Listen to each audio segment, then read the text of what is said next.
aim sa event na ito ay makita natin our country united, bountiful, and progressive with peace, emancipated from the bondage of ignorance and poverty. I now declare the plenary this afternoon open.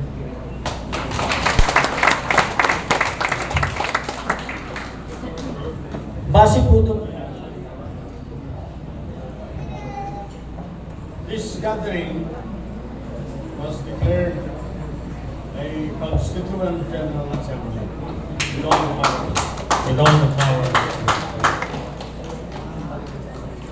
But because of the insights that we have gathered here, we derive supreme authority from God Almighty.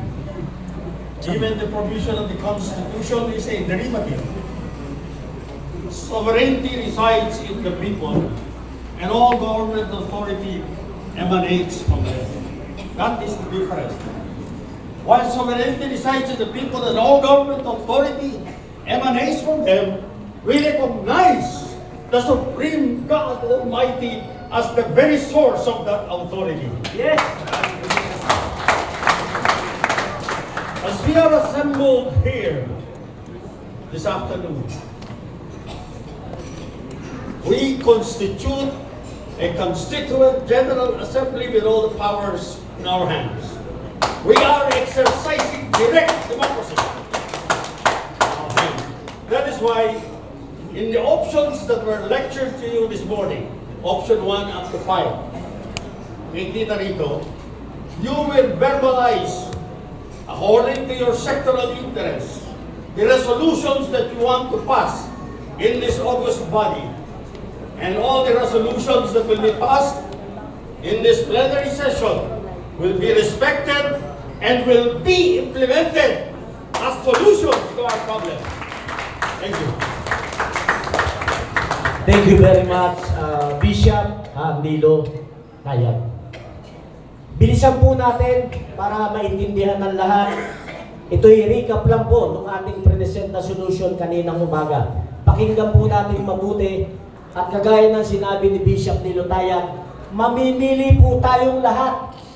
No matter what, kung anong number ang piliin nyo, 1, 2, 3, 4, or 5, yung majority's decision will always prevail. Ito yung number 1 option. Bilisan natin ha.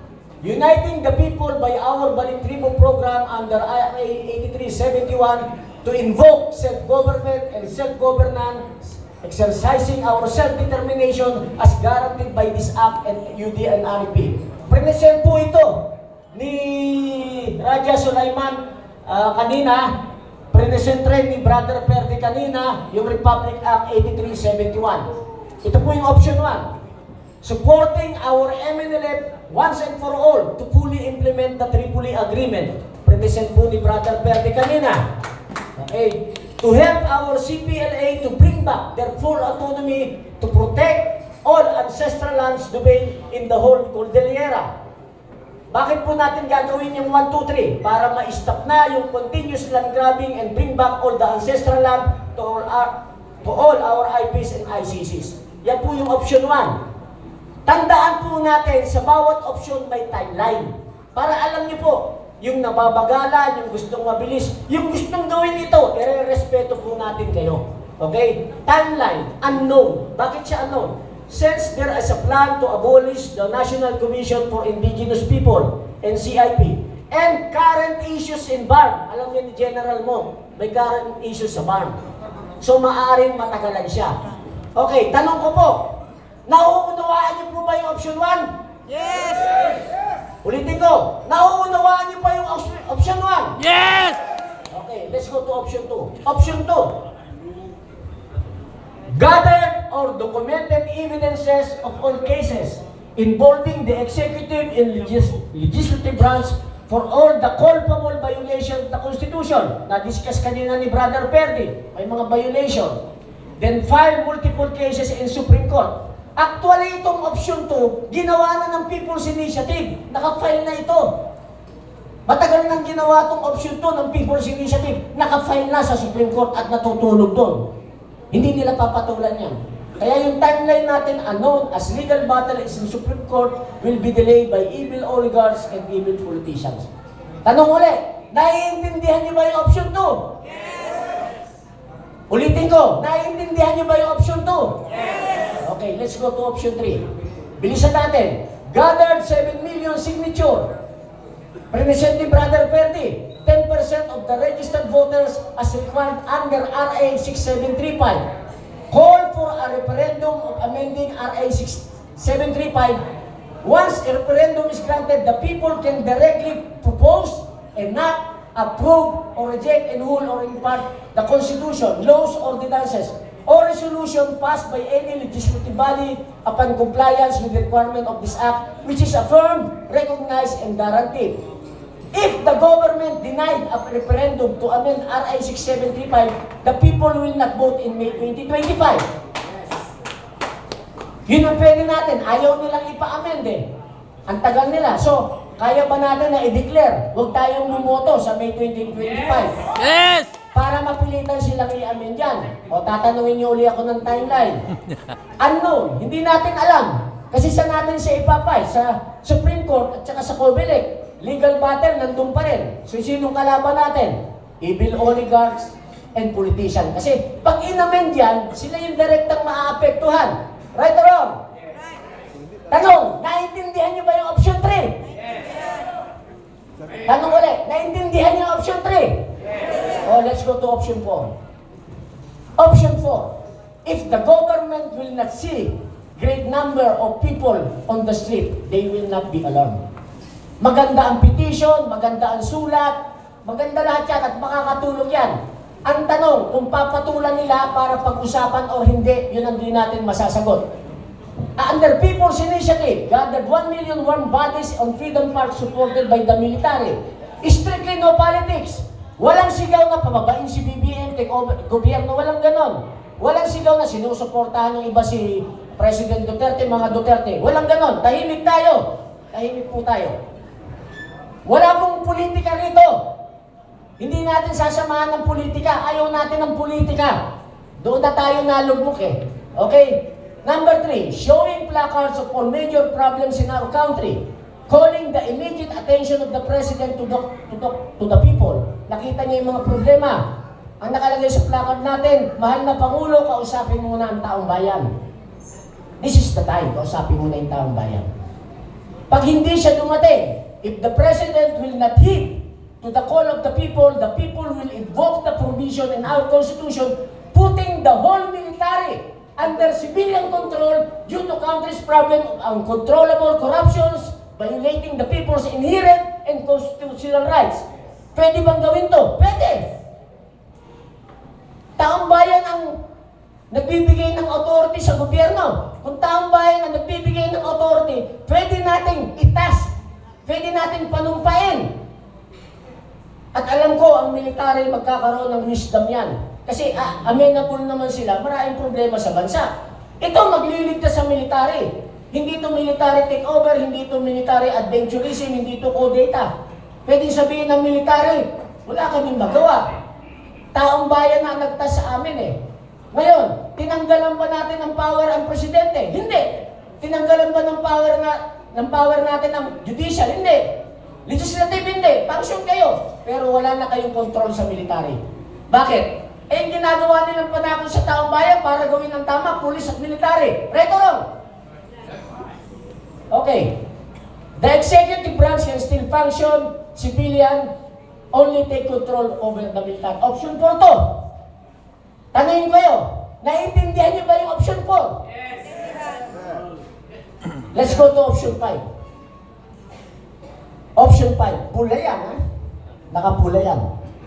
The AAP Chief of Staff will withdraw their support to the President of the Republic due to vast corruptions in the government and in putting our country at risk due to EDCA presence and agitating China by siding with US narratives. Na-discuss natin yan. Pwede ba yan? Pwede.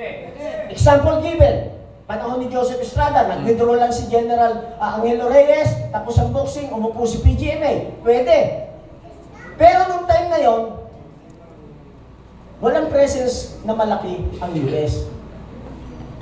Pag humingi ng tulong si President BBM sa US, makialam yan, pwede silang mag-create ng civil war. Nako. Yan ang risk niyan. Yun ang At ayaw nating ilagay ang ating military sa alanganin. Kahit na pwede, kahit na okay yan, ayaw natin na ilagay sila sa alanganin. Naintindihan nyo yung option 5? Yes! Huling tanong ko sa inyo, sa present natin na option 1 hanggang option 5, may iba pa ba kayong option na napipili? Wala eh. Ano pa? Go ahead. Ano?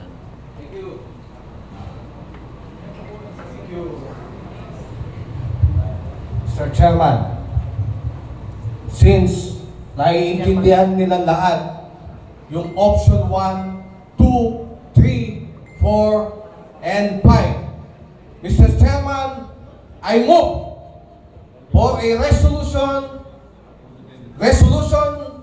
number 1, the People's Initiative to adopt option 1, 2, 3, 4, 5.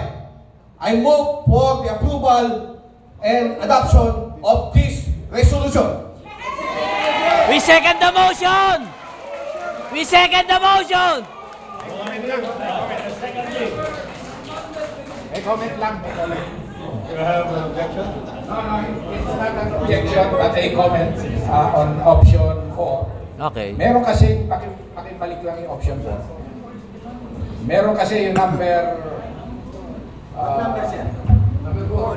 Number 4. Ay, hindi, yung isa pa, yung number 3.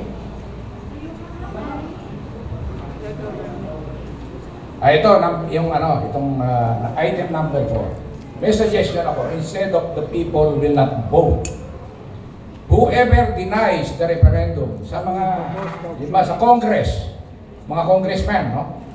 Or senator, whoever vote to deny this referendum that we are proposing, the people will not vote for these legislators. In May. So, kumbaga, hindi iboboto itong mga to. Kung sino yung nag-oppose. Kesa yung, kasi mawawalan tayo ng power, no? Pag hindi tayo bumoto, sinayang natin yung Pero ang sasabihin natin, yung lahat ng mga ayaw sumuporta sa will ng tao, hindi namin iboboto. Yun ang mas maganda, mas maganda.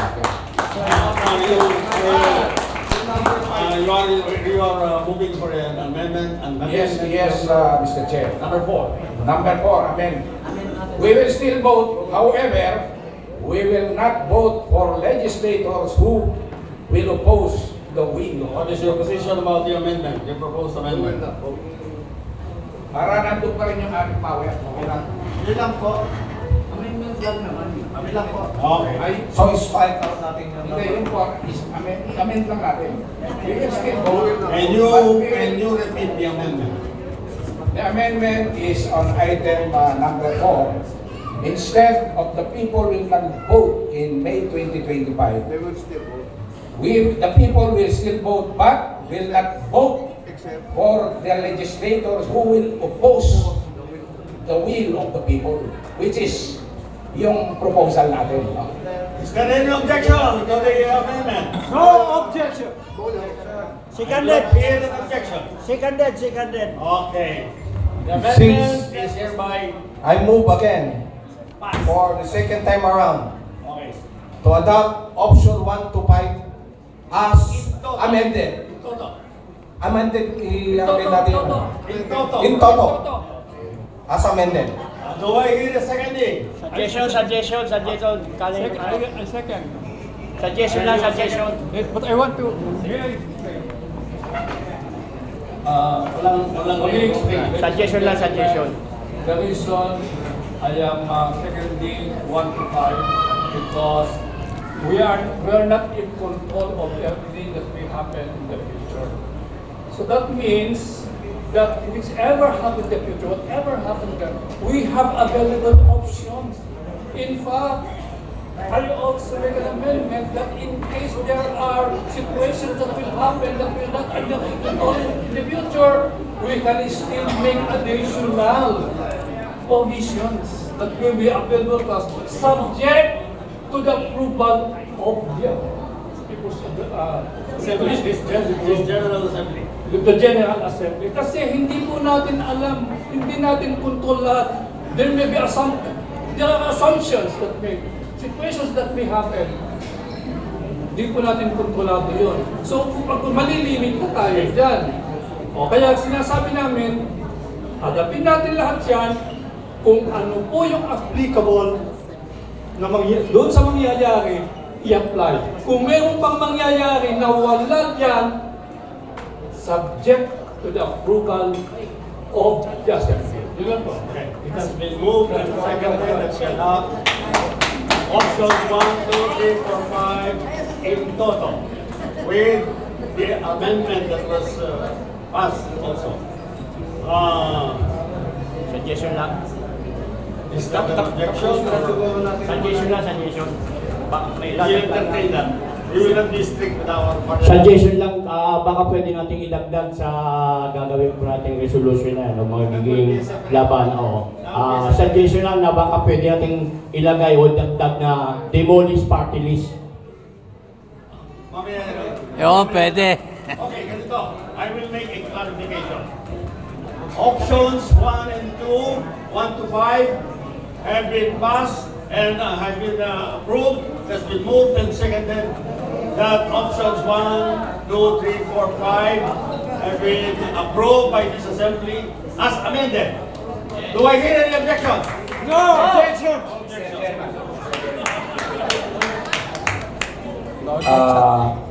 I will not raise any objection of the presented proposal, but may I request the amended part in number 4 that it should have to be presented first before any closing of the proposal, the amended part. I think you approve the amendment to the number 4. Okay. Okay. Okay, that's fine. Can somebody please put the read screen? Okay. Yeah, to correct the number 4. Thank you. Thank you. Thank you. In number 4, amended page.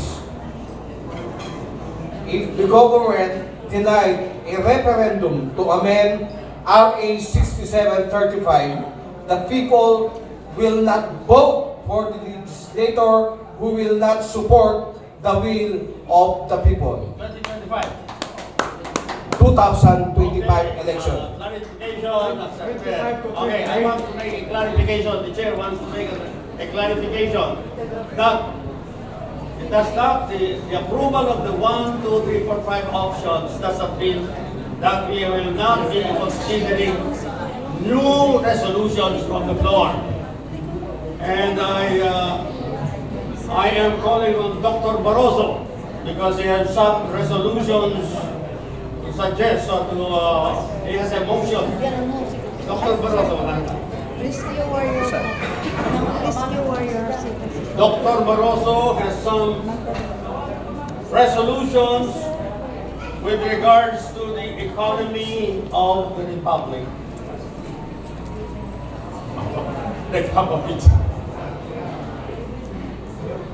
Dr. Barroso, we now welcome you to present your resolutions, your economic resolutions and economic proposals. Open for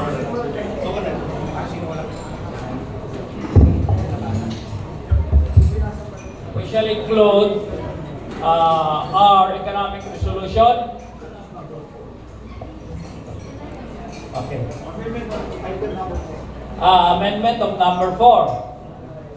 If the government denied a referendum to amend RA 6735, the people will not vote for the legislators who will not support the will of the people. Yes, Yes. Amendment to the amendment? Yes, this is the amendment. Yes, amendment. The same. Oh, same, okay. Same. All right, I will repeat. Is there any objection to the amendment? No objection. There is none. It is approved. Okay. Okay. Okay, the economic resolution. Okay, as far as our economic provisions are concerned, I move that the wealth of the nation should belong to the people, and the key and heavy industries will be nationalized so that the economy of the country will improve and we can immediately industrialize to produce jobs and wealth of the country.